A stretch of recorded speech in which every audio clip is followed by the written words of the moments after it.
Only you can help prevent shadow banning by liking, subscribing, commenting.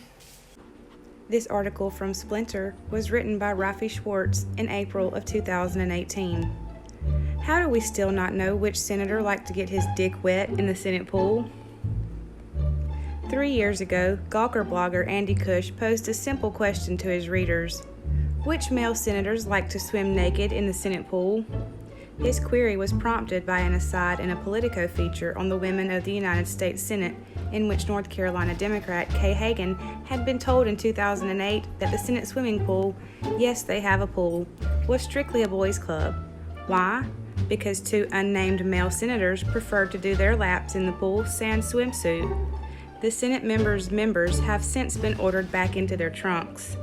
In addition to being a perfect encapsulation of the pervasive misogyny on display at the highest levels of power in this country, the anecdote, which Cush noted Hagan had actually been telling since 2009, leaves plenty of questions unanswered.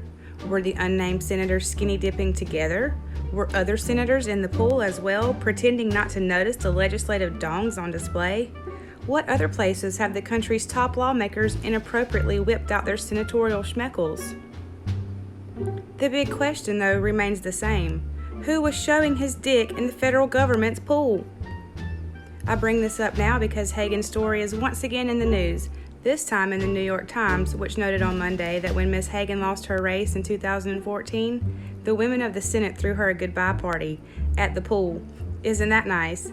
This means that it's been nearly a decade since Hagan first started circulating this anecdote, and we still don't know who it's about. This, dear reader, is nothing less than a total journalistic failure.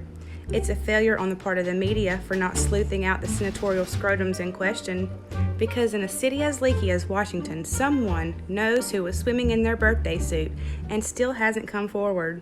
In a follow-up to the report on Governor Cuomo's sexual harassment, a lot of men in politics have been accused of sexual harassment. President Biden was accused by female Secret Service agents of skinny dipping in front of them, offending them, according to former Washington Post reporter Ronald Kessler, who's an author as well. His former Senate aide Tara Reid accused him of sexual assault. The Washington Post and the New York Times have published multiple accounts of women who objected to the way President Biden touched them. Should there be an independent investigation of allegations into the president as there was into Governor Cuomo?